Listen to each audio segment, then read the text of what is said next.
over. This is just the beginning.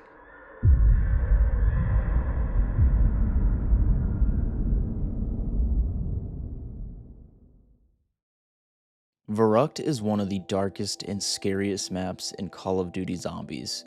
The map is set inside the Wittenau Sanatorium located in Berlin, Germany. The asylum was given to Group 935 in response to Max's request for additional funds and locations to research Element 115. It is here where Group 935 would conduct copious amounts of experimentation on human test subjects who were deemed as unworthy of life. Group 935 scientists used the patients within the asylum as test subjects, trying to produce 115 enhanced super soldiers. However, Cornelius Purnell from Broken Arrow, the American equivalent to Group 935, suspected that scientists were losing control of their experiments.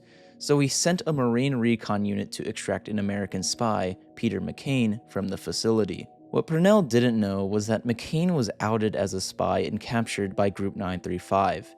It is then when an outbreak occurred at the facility and McCain was able to escape.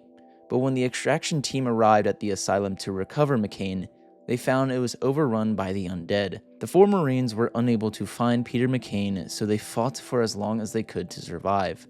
One of the Marines, Tank Dempsey, was captured by Group 935 while the other Marines were left for dead.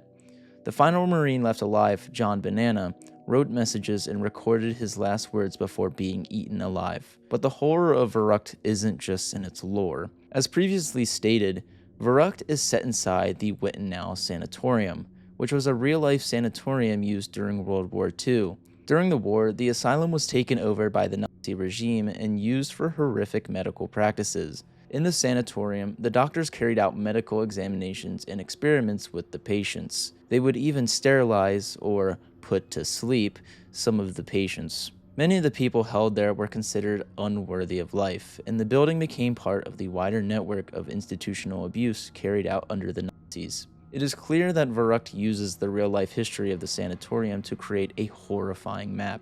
It honestly adds such a disturbing authenticity to Verrückt. The rusting medical beds, blood splatters, surgical rooms, and the overall cold, clinical brutality of the map echoes the actual tragedies that took place inside the real asylum. Beyond its historical roots, Verrückt's environment creates an overwhelming sense of isolation, similar to Nacht und Toten. Outside of the barriers, the player sees a dense layer of fog and smoke engulfing the burning trees and buildings. It gives a sense of feeling abandoned, yet you know the asylum isn't. Even the walls are filled with cracks and weathering away while the lights are flickering and sparking. Everything around the player seems to be going wrong, almost like it's hell on earth. Yet the setting alone isn't what makes Verrückt feel scary. It's the sounds, the screams, the writings on the wall, and the blood in every room that turns the map into something far more horrifying. The building seems to breathe and cry out, as if the walls themselves are haunted by everything that happened inside the facility.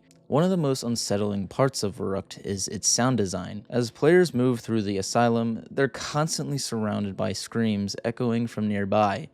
However, nobody's there. Some sound like patients in agony, screaming for help.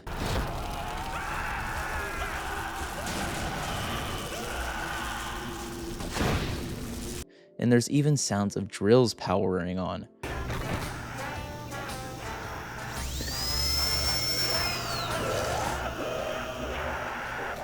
At times, you'll hear babies crying.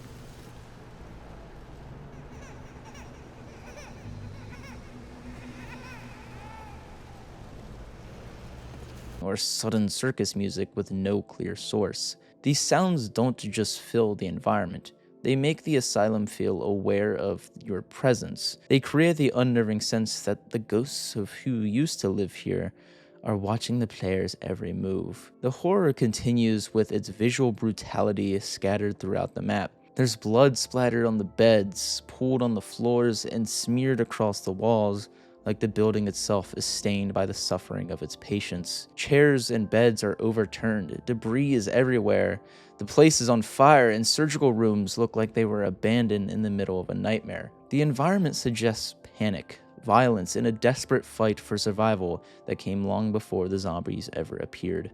But another chilling detail is the writings on the walls.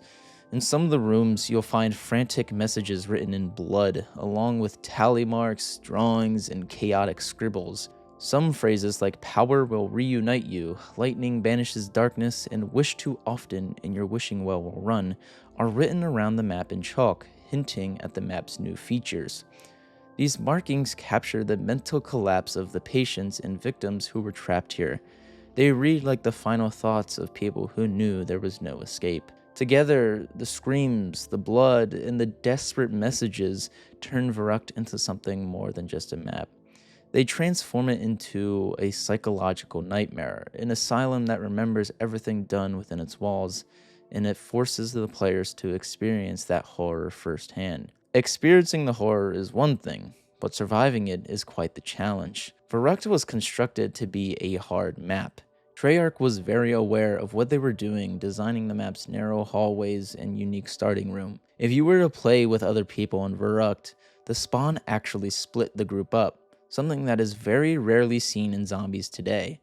The only way to reunite with your team is by turning on the power, unless both groups decide to buy their way to the power switch simultaneously, but I've personally never played the map that way. Alongside the addition of the power switch, the map introduced the perk system. The map provided 4 new perks that would help the players survive longer, considering how small and narrow the map was. The 4 perks were Juggernog, which would give the player more health, Quick Revive, which allowed players to revive down teammates much faster, Double Tap, which doubled the firing speed of the player's weapons, and finally Speed Cola, which allowed the players to reload their weapons faster.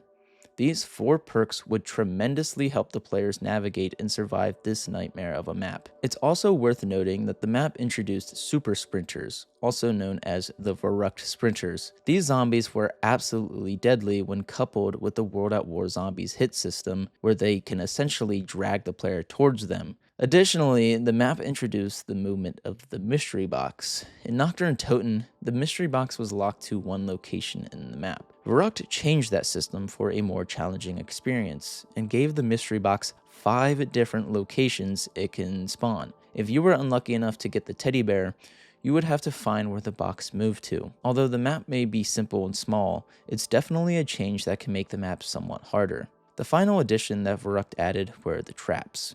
Players could kill the zombies with not only their weapons anymore, but traps scattered around the map. These traps were located in doorways, which allowed players to set up a system that could utilize the traps to train the zombies through them, or use the traps defensively while camping in a certain spot. Even with all these mechanics, its traps, perks, the moving box, and its claustrophobic layout, Verrückt remains more than just a difficult zombies map.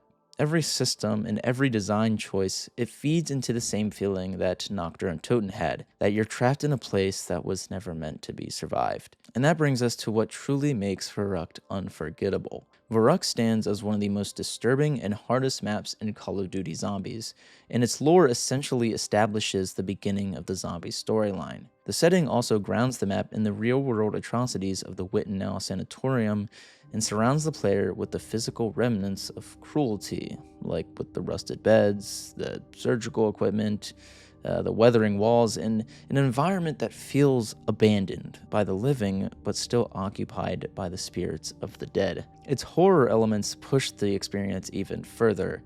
The screams, the unexplainable sounds, the blood-soaked rooms, and the frantic messages left behind pull the player into a psychological nightmare that just feels spooky. Verrückt doesn't rely on vague ooh jump scares. It immerses the player in a space that remembers the horrors committed inside it. Alongside this disturbing atmosphere, the map's gameplay is a challenge. The split spawns, the narrow hallways, the small design of the map, the moving mystery box, the perk system, and the sprinters, they all work together to make Verrückt one of the toughest maps in Call of Duty Zombies. So Verrückt remains a haunting reminder of where zombies began. Dark, unforgiving, atmospheric, and terrifying. And even today, nearly 17 years later, playing the map still feels eerie and spooky. Now, if you managed to make it to this part of the video, it would be greatly appreciated if you guys could like the video and subscribe to my channel. It would mean the absolute world to me. Also, be sure to comment some suggestions on videos you'd like to see covering zombies related content.